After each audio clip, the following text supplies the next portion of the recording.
Europe 1. Mais d'abord le journal de 8h sur Europe 1, Fanny Marceau. Bonjour Fanny. Bonjour Dimitri, bonjour à tous. Objectif désamorcer la colère agricole avant Noël. Hier, le gouvernement a promis de nouvelles vaccinations contre la dermatose nodulaire, 750 000 de plus dans les semaines qui viennent au sein des zones à risque, mais aussi le déblocage de 10 millions d'euros supplémentaires pour aider à repeupler le cheptel français alors que des milliers de bovins ont dû être abattus depuis le début de l'épidémie en juin dernier.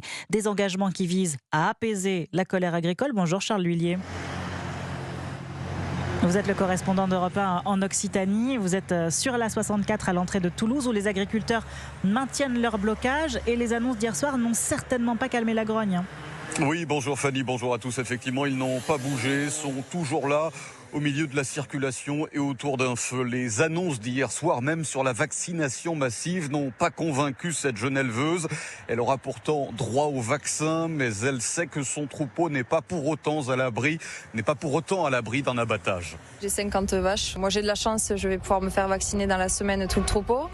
Il y en a d'autres qui n'ont pas cette chance-là. On nous parle d'un schéma vaccinal, mais pour le mettre en place, on voit que c'est pas facile. Et derrière, on a la menace de se faire abattre le troupeau si un cas apparaîtrait, Car le protocole d'abattage n'a pas été modifié. C'était pourtant la principale revendication ici.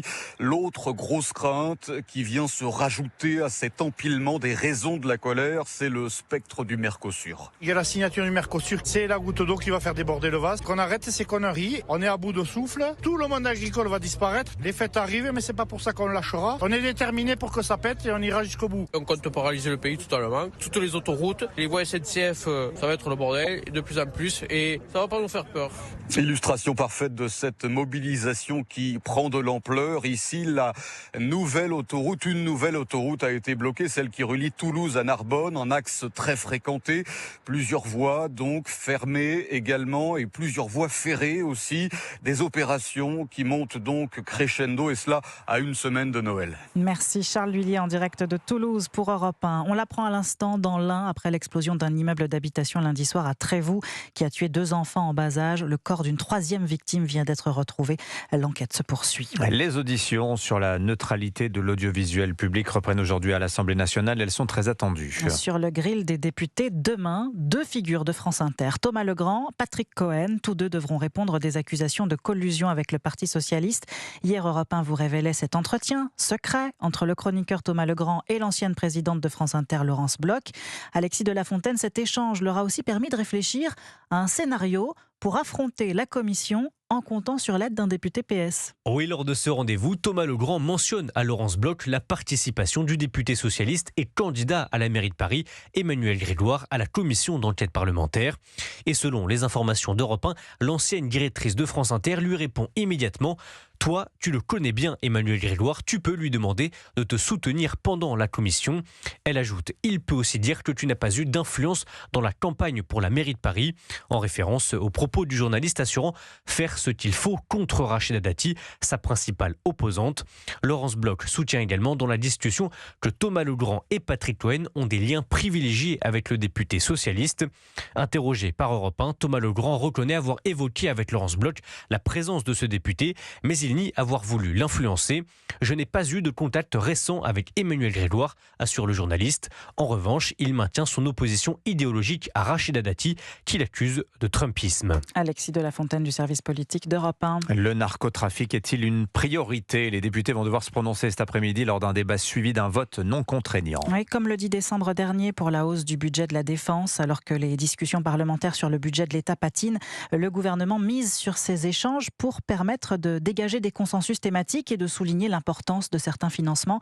Aujourd'hui donc celui de la lutte contre le narcotrafic, à qui Emmanuel Macron a promis hier de faire la guerre. Le chef de l'État qui, lors de son déplacement à Marseille, s'est aussi adressé aux lecteurs de la presse régionale sur un thème qui lui tient à cœur, l'encadrement des réseaux sociaux. Et pour illustrer son propos, il a évoqué une fake news qui a fait un énorme buzz sur Facebook. Une vidéo générée par intelligence artificielle qui annonce un coup d'État militaire en France, Christophe Bordet. Oui, et alors qu'il est une vidéo qui dépasse les 20 millions de vues. Les informations non officielles évoquent bien un coup d'État en France, dirigé par un colonel dont l'identité n'a pas été révélée, et la possible chute du président Emmanuel Macron. 20 millions de vues pour une fausse information, des images plus ou moins réalistes, une journaliste micro-floquée Live 24, syntaxe douteuse, Tour Eiffel en arrière-plan, militaires lourdement armés, un hélicoptère qui survole la scène, des gyrophares, scénario de crise et nombreux utilisateurs du réseau social qui tombent dans le panneau à l'image d'un chef d'État africain quelque peu inquiet qui envoie la vidéo le week-end dernier sur le portable du président de la République.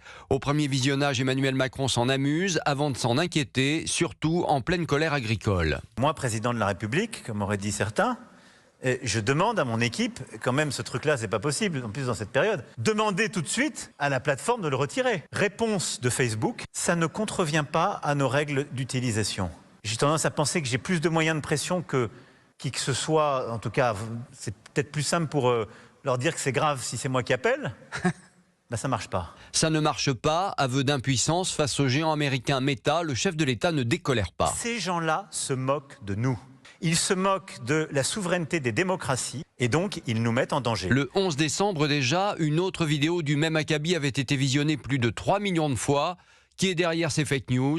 La Russie, avancent plusieurs experts. Christophe Bordet. Et une autre attaque via Internet, mais celle-ci, elle met toute la place Beauvau en alerte. Le ministère de l'Intérieur, victime d'un piratage informatique. Oui, des activités suspectes ont été recensées sur les messageries de la police. Une enquête a été ouverte. Lundi soir, des hackers ont revendiqué cette cyberattaque, affirmant avoir collecté des millions de données issues des fichiers de la police, William Molinier. Revendication qui, à cette heure, n'est pas authentifiée par la place Beauvau. L'ampleur exacte de ces intrusions est toujours en cours d'analyse, indique une source au ministère de l'Intérieur.